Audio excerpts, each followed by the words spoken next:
What's going on YouTube? It's your boy Jeremy Wormy, and it's been a little while since I've done a G Gundam review. Last time was, I want to say, middle of December or something like that. We're coming up on the slow news time right now, considering it's Christmas and everything. So might as well just try to finish up G Gundam now before the new year, when I might be doing another Gundam series to go through. Maybe Iron Blood Orphan? I haven't decided yet. But we're not talking about other Gundam right now. We're talking about G Gundam episode 37. You know what? I believe it's called Dark Gundam Assault, or Assault on the Dark Gundam, or something like that. Dark Colony. One of the two. It is what it is. Listen, it's a fun episode. It's continuing to set up the ending of the entire series, setting up a fundamental final fight, some character development, not a whole lot of character growth, mainly just a fight.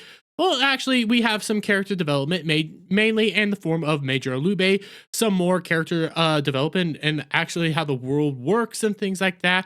Uniquenesses to now the colonies themselves that other colonies don't have. And if you've been paying attention throughout my G Gundam reviews, you know there's little... It might be stereotypes that they play into within the world of G Gundam, but it gives these characteristics to every little thing within Gundam that actually is fun, and I like how they do it here, even if they're kind of poking fun at America in this one. Let's just start into this whole episode, shall we? Because we start where Major Alube left off. Okay, Major Alube has basically captured Rain after shooting Dr. Kashu, because Rain no longer has Domon Kashu himself to actually be there to protect her, considering she left everything and everything like that. He has now taken Rain as well to be the fundamental pilot, essentially, for the Dark Gundam itself, considering the prime pilot for the Dark Gundam would be a female individual capable of constantly reproducing life, the strongest pilot for the Dark Gundam itself. And yeah, that's why they took Rain and everything. Now Domon's on his way to confront the Dark Gundam, Major Alube, and all that, because he is here to rescue the woman he loves, rescue the person he cares about, and finally start growing and confront the Dark Gundam for the final time. And I also gotta say, the ultimate mastermind behind the entire plot of this whole story, Major Alube. Yeah, it's Major Alube. Yeah. Shocker. Well, let Fright go. Title. We cut over to Major Alube on approach with the Dark Gundam and his pilot. You know, they're at Japanese. These are the I just had the freaking name.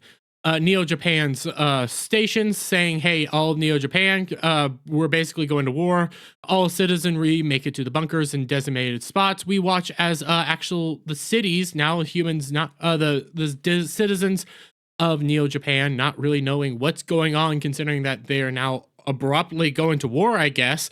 And you watch this very cool thing as domes actually appear around all the cities as they get taken down into the depths of Neo Japan.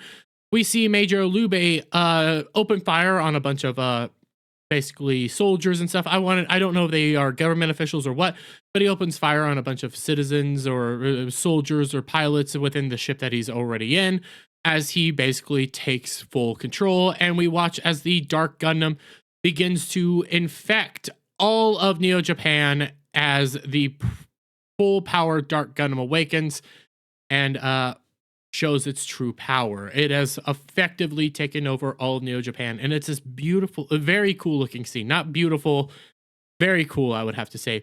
We watch as Domon Kashu now sees this whole thing going on and is very confused at what's happening, how is this all going down. And that is when Major Alube announces to all the world, all the colonies and everything like that, that considering he is Neo Japan is effectively the new ruler of the universe and everything like that, that they will be from now on halting all Gundam tournaments, ending all connections and stuff, and Japan will be forcing itself as the ultimate, essentially, ruler of everything. And there's no chance anymore. They have the Dark Gundam, they have the ultimate weapon. Why do we ever have to do this again? Okay, I'm the eternal power. That's what it boils down to. as this is being broadcast to the entire world, you have the Shuffle Alliance meet up with other Neo Japan guy whose name I still can't remember. I've never been able to remember. It gets said like twice, and then you never really get to hear his name again. You have to pick it up, and yeah, I'm not going to be able to remember it. Anyways, they encounter him and say, hey, you're from Neo Japan. Can't you do anything? And the Neo Japan officer dude says, no, I can't do anything, okay? There is no ability for me to do anything considering Major Olube has taken all of Neo Japan's ships back to Neo Japan. I'm basically stranded here myself, and we can't stop this. As Major Olube basically proclaims himself the ultimate ruler of the world, we watch as all of the all the different nations prepare basically for war as they segment out, raise up their force fields and everything. And we get a report that Neo America is going to make the first strike as they load up their ultimate battle station, Manhattan Battle Area, with their ultimate weapon, the Statue of Liberty cannon. Listen, okay, I'm an American. This is obviously trying to poke fun at us. It's a little satirical in some regards, a little, overzealous and stereotypical, but I like it. I find it very charming and very enjoyable to watch the Statue of Liberty become a cannon. It's kind of stupid, but as it's being deployed, Chippity says, why is my nation doing this? Why are you guys doing this? This is a bad idea. We watch as the cannon charges up and it's a beautiful torch. God, I love this. I'm so giddy. I'm grinning ear to ear. This is such a fun time. And he informs it's a Statue of Liberty cannon. And we watch as it's fired by a man that looks a lot like Douglas MacArthur. God, you gotta love this, okay? So he fires the cannon. It strikes at Neo Japan and does absolutely nothing. You end up hearing Major Olube say, hey, you guys actually thought something trifle like that was going to work on us. The Dark Gundam begins to have its eyes glow as it begins to basically take all the energy that was just fired at it and shoot it right back, destroying Manhattan Island and the Statue of Liberty cannon. And Douglas MacArthur lookalike, and now my heart broke a little bit. It's Pearl Harbor 2.0, but Major Olube is rejoicing because the strongest weapon that Neo America had wasn't even able to penetrate its force fields, and now he's like, yeah, look at me. I'm unstoppable. We have the strongest weapon out there. There's nothing that can help us. And now he calls for the Dark Gundam to essentially rise up. And you see it in this form, okay? And I'm going to focus in on this. This is the form that, if you guys remember the original opening to the series, way back when, you saw this particular look for the Dark Gundam itself. This was what it was always going to look like, and this is its true form when it's piloted by its true pilot, essentially a strong woman and everything like that. Strong women! And it is very unique, very cool, and Domon is terrified as he watches it basically engulf all of Neo Japan and show its true form, which is very massive and monstrous with different Gundam heads coming out of its body all over the place, as you can see it. See in certain regards here. You have one right on its shoulder, right on its chest, right where its head is, and another Gundam coming out of it. This Gundam is now being piloted by Major Olube himself as Major Olube begins to narrow down on Domon and saying, hey, you can't beat me. Okay, this is the strongest weapon. I knew you were going to come here. Okay, you're the Gundam of Gundams and everything. You're the strongest fighter. And, well, it doesn't matter anymore because I have the Dark Gundam and it's piloted by what I ultimately need.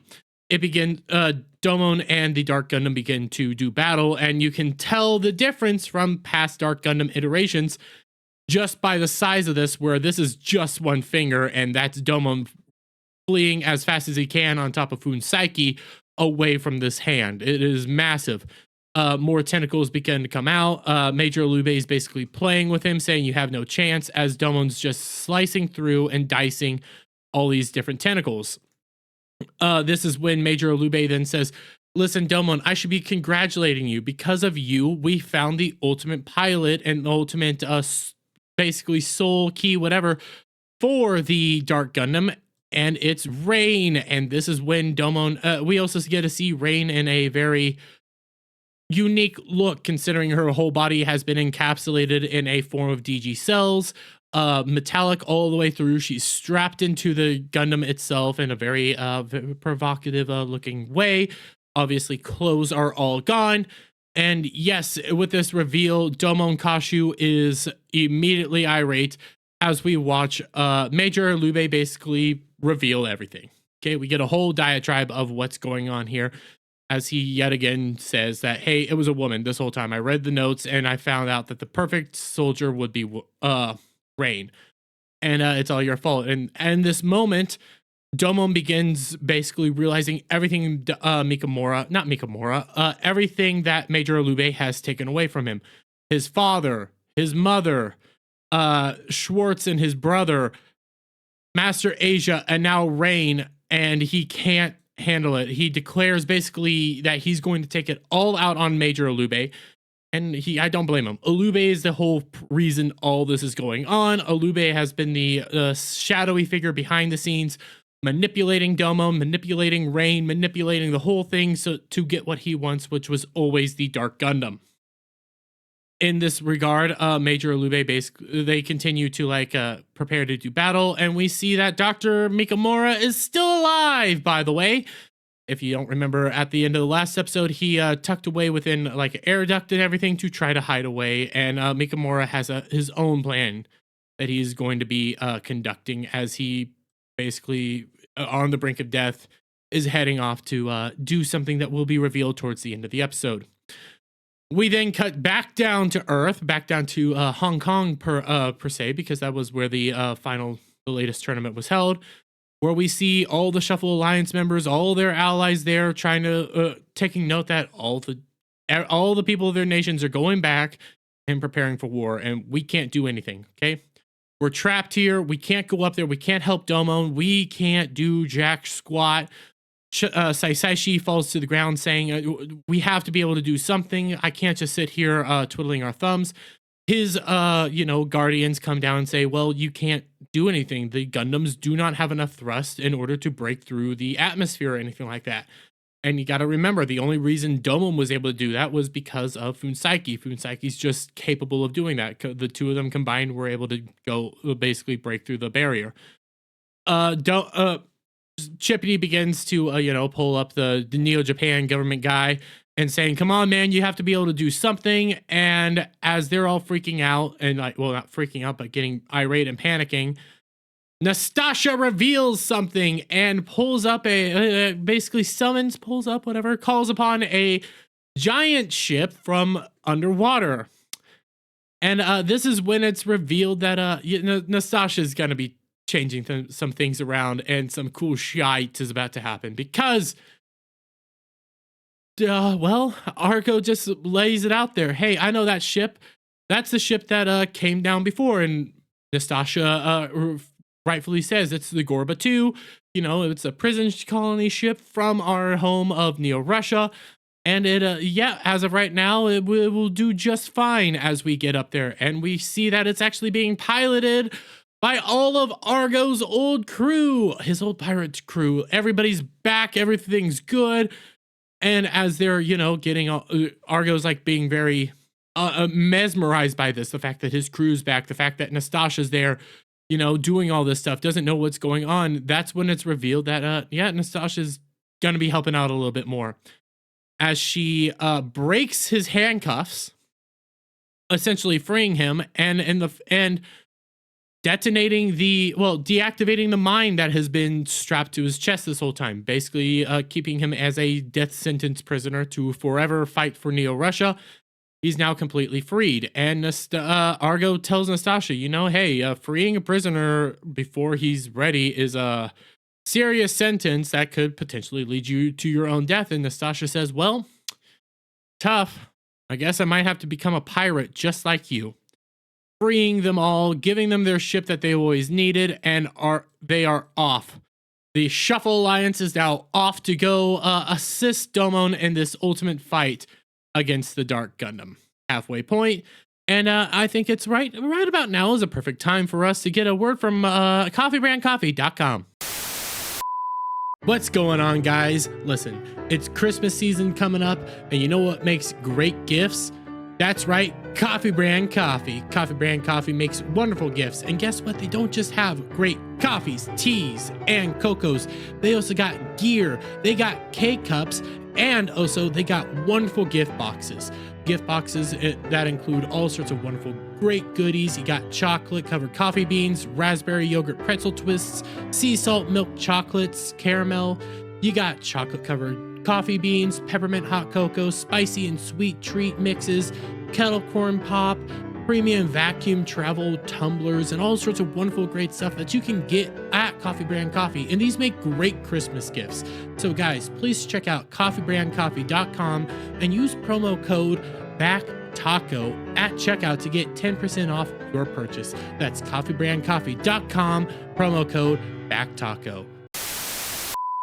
By the way, guys, coffeebrandcoffee.com is there's only a few more days left on the Christmas special right now at coffeebrandcoffee.com. Please use promo code BACKTACO to get 10% off your purchase if you want to get all these wonderful gift boxes and everything like that. That's promo code BACKTACO. Now back to the episode. We end up cutting back to Neo Japan, all this within space. Major Olube is basically continuing to do a diatribe of how he's strong and everything, and then reveals to Domon that at one point he also engulfs Funsaki. I forgot to mention that Domon loses Funsaki and everything like that, is continuing to fight alongside and everything, you know, hacking, slashing all these tentacles that keep being produced, while Major Olube basically continues to say there's no point. And then he recites what happened all those years ago. All those years ago when he first saw the Dark Gundam and everything, and began to basically be mesmerized by it, because when they approached him, he saw what was beautiful, what was amazing, the darkness itself. And as it left a scar on his own face, he vowed to one day basically be able to harness that power. We end up cutting over to Dr. Mikamura, and by the way, this is a bit of a, let's be real, this is just random exposition dump. He's just talking to himself. He's not talking to anybody else, and nobody else can hear him.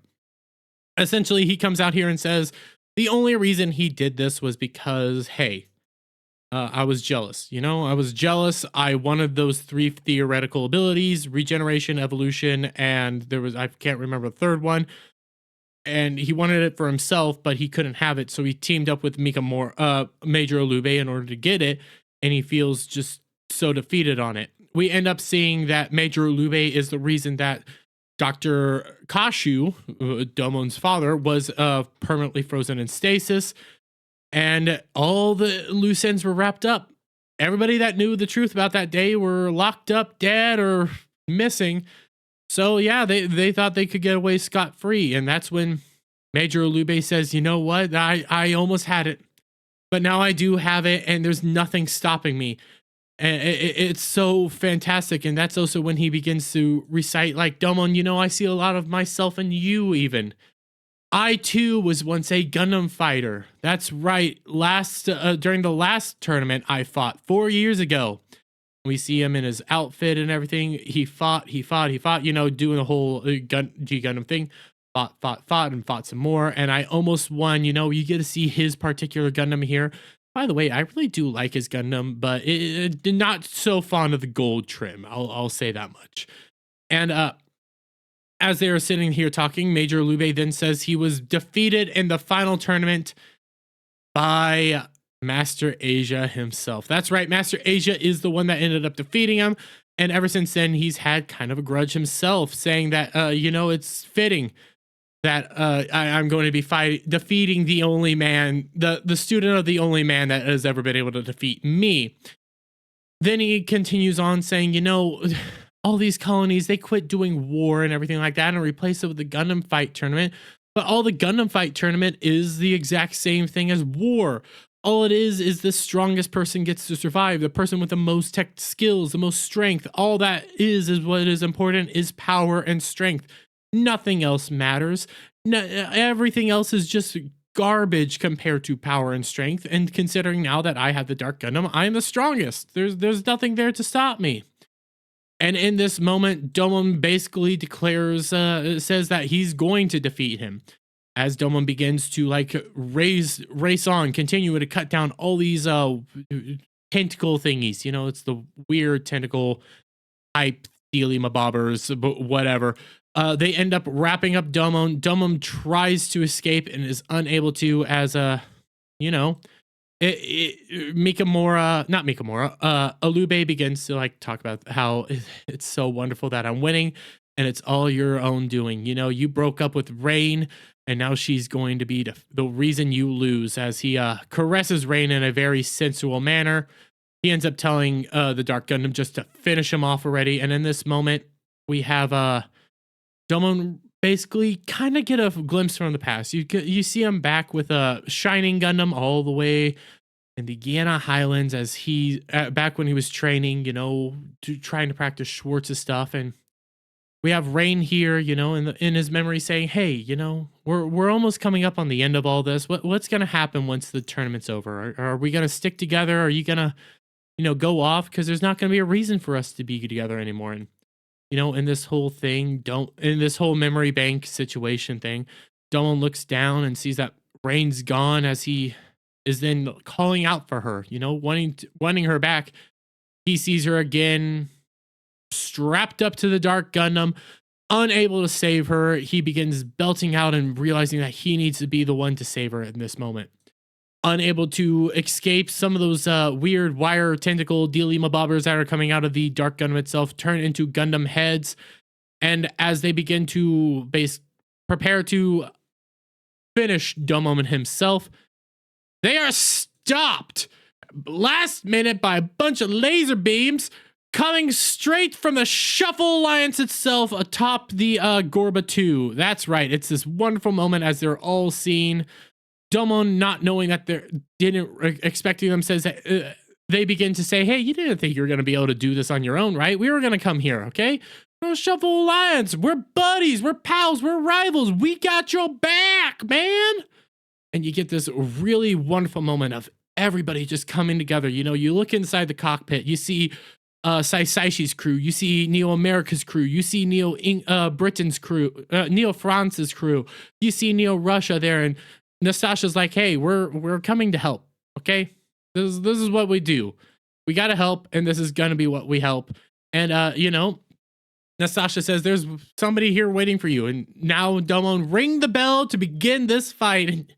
And as I'm sitting here talking about it, I'm getting goosebumps because it's such this wonderful scene where Domon they all like at once say right, and you know, you get the Gundam fight set, ready, go moment from Domon as they all begin to do battle against the this giant iteration of the Dark Gundam, each one launching off an attack after attack. Chippity using his bullets, George using Rose bits to help blow up some of the tentacles. There's a Gundam head that comes by. Saisaishi uses his dragon breath in order to destroy at least one of them.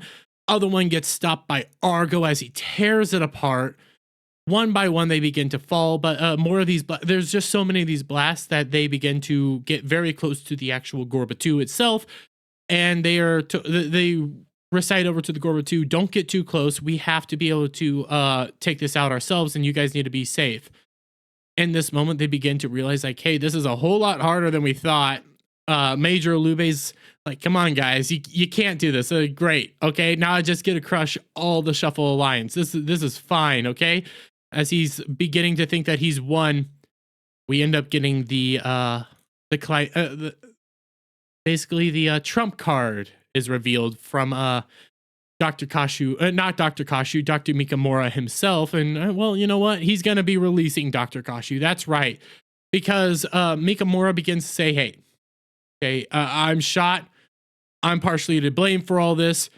And I'm going to release the final thing." You know, as he's reciting this, Alube says, "Oh my God, I didn't even think of this happening. I didn't expect this to be the situation. You know, this is not something I planned for." And we watch as Dr. Kashu in his final moments, you know, unable to properly walk straight after this gunshot. He falls down the stairs, lands on the platform. Major Alube is terrified because he knows what's about to be freed. Dr. Kashu, Domon's father himself. And as we watch Dr. Mikamura drag himself across the ground, blood stains opening up as Mikamura prepares to free him, he says, "Hey, I've done wrong. Domon, Rain, Mr. Dr. Kashu, you guys shouldn't think happy of me. I'm a vile individual. I did horrible things in my jealousy and stuff, but let this be the thing that helps, free you, help redeem myself and help free my daughter from this horrible prison that she's now in." Okay. As he Domon says, what's happening, as the battle continues to rage on outside, we end up seeing that Mikamura frees his father, essentially launching them both out into space. Domon is unable to save him. You have this wonderful just final moments of Mikamura looking at Kashu crying, hoping that this is going to be what helps redeem him. As Dr. Kashu's pod is jettisoned out into space itself, we watch as Domon says, "Hey, I have to be able to go save him," gets stopped by the Shuffle Alliance saying, "No, you can't go do that, okay? You have this opening now that was caused by Mikamura. You have to take it. Nastasha will go and save your father." And you see just that as she's, trying to fight off some of the tentacles and Gundam heads, they're going to rescue Domon's father. And in this final moment, Domon realizing that, hey, there's one last person there that he needs to go save. The love of his life, Rain, he decides to turn around, unleashes a burning finger as they begin to go in to save Rain. And it's this awesome moment. It's this awesome thing. And just sitting here talking about it is actually giving me goosebumps. Looking through these scenes that I literally just watched this episode, and it's so fun to just sit there and watch these guys go off and do stuff. And it's a good change of pace here. I talk a lot about stuff that I hate, a lot of stuff that I very much dislike. And hey, there's cheesy elements to G Gundam itself, but it's still just a fun story. It's a fun episode, and it's something nice. It's a nice change of pace from just talking about stuff I dislike. But I'm going to leave it there, guys. Please go check out this series. I'm going to be finishing up the last 2 episodes, hopefully here within the week, if not next week. And until next time, guys, have a wonderful day. Bye for now.